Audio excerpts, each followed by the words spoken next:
I had this campaign with a company, and I was waiting for it to bleach my hair because I wanted my hair to be fresh. This was back when I was platinum blonde. And I've bleached my hair at this point for years. Like, I was known for my platinum hair, right? And I have never bleached my hair and messed up. And for the first time, I bleached my hair, and I think I was just focused on something else, and my hair fell out. All of my hair fell out. Not all of it, but I had patches. I'm gonna put pictures. And I remember canceling so much the campaign. I didn't leave the house. I just canceled so much because, yeah, I had bald spots, but even when my hair grew back a little bit and it just looked like I had it shaved down and it was just my natural hair, I didn't want to do anything. And, I would tell myself, well, my brand is the platinum hair. My brand is the platinum hair. So, I don't want to take pictures and I don't want to post because they're going to think that this is the new hair. And, I also don't want to wear hats. My hair is my thing. That's what I was telling myself. But when I thought about it, I said, Tuh-reek, you don't even want to leave the house. You don't want to take this hat off. You don't even like what you see in the mirror. And this is how your hair grows out of your head. And I was so confused. The thing is, when I first started YouTube, I was doing Bantu knots and, natural hair care and all these things. And when I started doing my platinum hair, I started realizing how much more attention I got. And how much more love I got. And people called out my hair. They loved my hair. And I think I looked more racially ambiguous. And I knew that. Because when I bleached my hair, my texture changed. It's a little bit thinner. You can make more waves. It's more curlier. And people thought I was mixed, but I would always turn it down. I'm like, no, I'm not mixed. I'm black. But I knew, being honest, I liked that exotic feel people liked of me.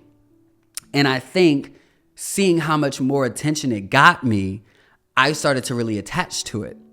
And I noticed that when my hair fell out and I didn't even want to leave the house or take off my hat, I said, Tuh-reek, you don't love your hair the way it comes out your head. That's your blackness, baby. That's your blackness, in the genotype and the phenotype. And when we talk about blackness, yeah, we love the music. We love the dances. We love the food. We love the way we talk. Everybody love AAVE, but do you love the way that your hair comes out of your head? Do you love the way that your skin looks in every season? Not just in the winter when it's lighter, but in the summer when you get the darkest you can. It was these things that I just started to put everything on the table. And every single one of them, I could give you a reason why. Well, I want my blonde hair because, that's my brand. Oh, and I like my skin more in the winter because, I just have less pimples and boom, boom, boom. And, I even used to wear color contacts. Well, I just like them because they just they look cool. Boom, boom, boom. It's we can come up with all these different reasons. But when I put it all on the table, I said,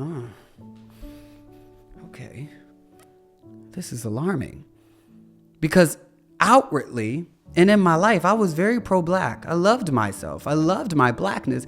But I started to see how I wasn't loving myself and my blackness completely.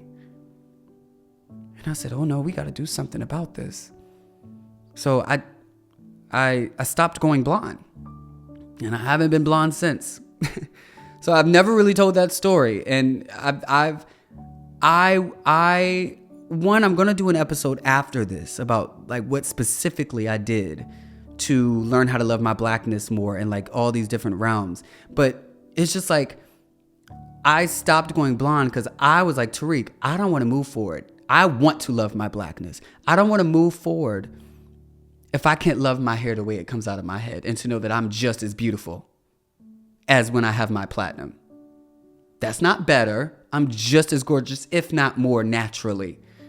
And I wanted to believe that. And I just tell myself that. I wanted to believe that. And I told myself I would never go blonde again until I believe it. And the crazy thing is, I started believing it, and then I didn't want to go back blonde.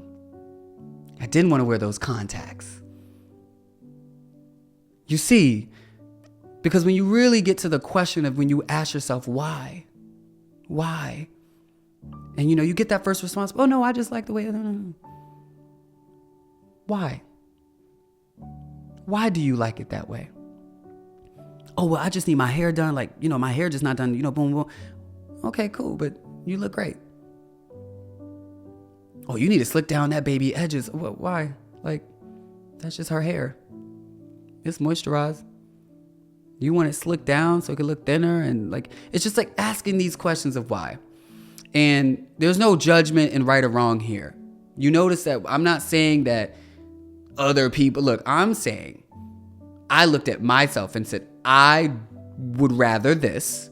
And so I want to work on that. I'm never here to tell you right and wrong and you should do this and this is how you become a better person. That's not the goal here. The goal for me is to always to just get you thinking, to think about your own life and your own decisions and those type of things. I'm never here to tell you what's right and what's best because I did it, it's better. No, this is what worked with me. You see, this started in middle school.